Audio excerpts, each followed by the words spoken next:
Very recently, I've gone back into playing Deltarune, a game filled with witty dialogue, amazing characters, engaging battles, and Spamton! J. Spamton! The release of Chapter 2 after 3 years of silence for Toby Fox has reawakened the Deltarune fandom with more dialogue, more character dynamics, more story, and more badly. But I want to focus on Chapter 1. During my journey through Dark World of Toys, I met many interesting characters, and fought them too. But there was someone hidden deep inside Card Castle that needed some work to be found. So after someone's door key and watching it form a prison door, somehow, I met the man himself who was evading my iconic spooky sword. Jevil. Jevil has been the hardest boss I have ever fought. It took me 3 years to beat him. But after the ultimate struggle, I finally did it. But I also had a question. Could there be a perfect way to defeat Jevil? Well, Internet people, I do not know. Let me show you. Because of Deltarune's unique fighting system, we have 2 ways to defeat Jevil. We can do an old-fashioned beatdown to turn him into a pathetic purple pulp, or we can spare his miserable life. The sparing method requires tension points, or TP, as I'll be referring to it, to actually work. On account of the fact that Hypnosis needs 50 TP, and the whole party needs to be alive for you to be able to use it. The only way to gain TP is to get close to attacks, also known as bullets. Chances are, though, you're going to get hit by one of Jevil's attacks, causing damage, and maybe even death to one of your party members, eliminating the use of hypnosis. As such, we shall be fighting Jevil with swords instead of sleepiness. For getting Jevil and the items needed, it's rather complex. At the beginning of the Dark World section of Chapter 1, interact with the baker and his smoking cake. After this interaction, you receive the broken cake, which is currently useless, but we'll fix it later. Alright? Play through the game until you get to the Card Castle's 4th floor, the final stop in a normal playthrough. After getting to the castle, it unlocks a teledoor, which is the teleporting door. I'm going to be calling it a teledoor for the sake of convenience. The teledoor looks like a door with multicolored flames under it, and it allows us to travel between other teledoors across the entire Dark World. These teledoors will be rather helpful in getting the Jevil, as the key pieces to his cell are scattered across the map. Travel to the field door and go 2 rooms back and then go up. This shall lead you to a suit match puzzle, which involves matching the suits below with the suits above. The hint for this puzzle is the order of the Card Castle's floors, which means you need to beat the game on another save. And you know what? I'm assuming you don't want to do that, so I'm just going to tell you the solution. It's diamond, swap, diamond, spade, swap, spade. After finishing the puzzle, you are rewarded with a broken key piece. Go back to the teledoor and teleport to the forest, and go 1 room to the left. This is where you'll find Sham's shop. Buy a spooky sword and talk to Sham about a mysterious prisoner. He knows you're referring to Jevil, as they were colleagues once, and gives you a key piece and a hint. Walk where the stars don't shine. A hint to where the last one is. Next, go to the forest teledoor once again and go to the room with the ballerinas. This section has star effects around the background, except for one specific place, revealing a path. Go down it and you will find a chest containing the final key piece. Go to the bake sale teledoor and ask Malleus to fix your items twice. Once for the broken key and the other for the broken cake. This will give you the door key and the top cake, which heals 160 HP to everyone in your party.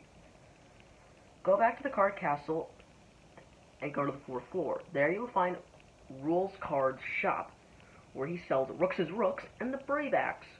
Buy the Brave Axe as much Rooks' Rooks as you can carry, finalizing the preparations for Jevil's Jamboree of Pain. Time to slash, cut, and magicize, I guess, Jevil. Because we're attacking Jevil, we only need to focus on keeping Susie and Rousey alive. Susie attacks the Jester Devil, and Rousey keeps Susie alive. Of course, all the party members are valuable in some way, but Chris's specialty is acting. And since we're fighting Jevil, that doesn't work, because acting is usually a method of sparing. So he's not very helpful. He's expendable. Get as much TP as possible in the first turn.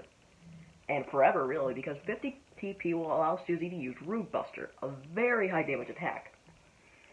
Susie will attack for almost, if not all, of the fight, as she has the highest attack out of the party. Rousey will attack unless Susie's or his own HP is low, in which case he'll heal whoever is lower. Chris is going to attack throughout the entire fight unless Rousey is dead and Susie is dying. And then Chris will just use Rooks on Susie. Everyone will attack on the first turn because everyone's HP is full. Jevil will spit Spade at your soul, trying to damage you. Let's call this attack Spade 1, or something like that. Spades will often come close to each other, making it a very risky attack, but you can get a lot of TP from it. You should mostly focus on getting TP on this attack so Susie can use Root Buster on the next turn. Now, you're probably going to get hit. You probably got hit during Jevil's attack, and that's okay. Nobody's perfect. Unless, of course, we're talking about Jevil, the boss who needs practical perfection to complete. Okay, I needed to take some time to relax and calm down after you got hit by Jevil, who probably killed your whole party by now.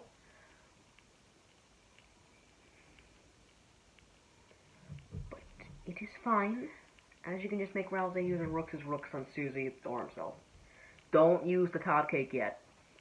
Repeat this process until Jevil uses a slow diamond attack, where he claims to be tired. This move is incredibly easy to dodge, and it gives you a lot of TP, which will allow you to use a Root Buster, like a lot. After Jevil's done lying to you, attack Jevil, no matter who is alive.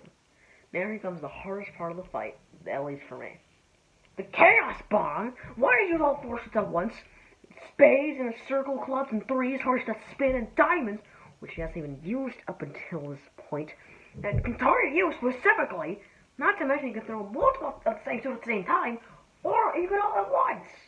I know Delton's battle system is based on shoot-em-up games, but this is like the boss had 19 shotguns! Okay. I needed to calm down again.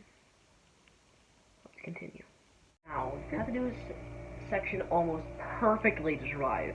Do not try to collect any TP during this attack, because one hit will pretty much kill you. If you still manage to survive this onslaught of suits, use the top cake. To revive every party member to almost full health, preparing you for the final scythe attack. Jevil will throw multiple devil's knives to rain down upon you, which you will need to avoid. The scythes can be in 1 of 5 rows, and Jevil will throw the first few mostly at random, but they'll throw in the same order. Jevil will throw scythes in the 1st and 5th rows, followed by scythes by the 2nd and 4th rows. A delayed one will be thrown into the 3rd row.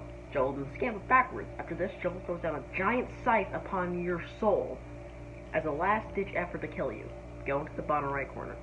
After that, Jevil will use attacks at random. Keep attacking and using Root Buster until Jevil is defeated, and you'll get the Devil's Knife. Now, you're probably thinking, this is a lot to remember, Tucker. There must be a way to visualize this strategy in an easier way to understand. And I would say, very long-winded point, but you're right. It is a lot of info taken at once.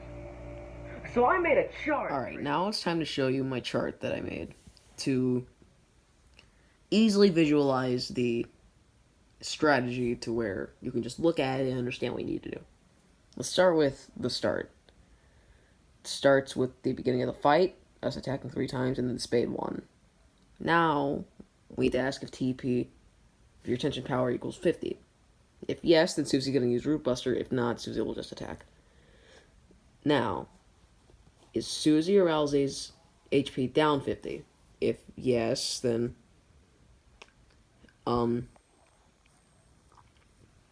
you are going to need to use Heal Prayer if you can. Usually being used on Susie, unless Susie's fine, and then then Rousey will just heal himself. But if you can't use Heal Prayer, then you need to ask if you have any Rooks left.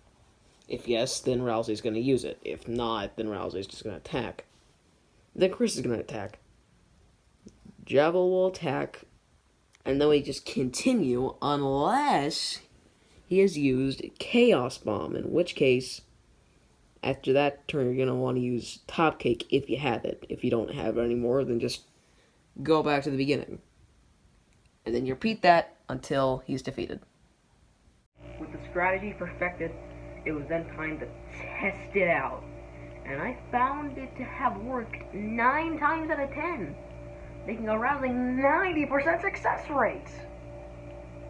Now, I know this guide is really specific to my playstyle, and it might not work for you, but this is the closest I could get to the perfect strategy.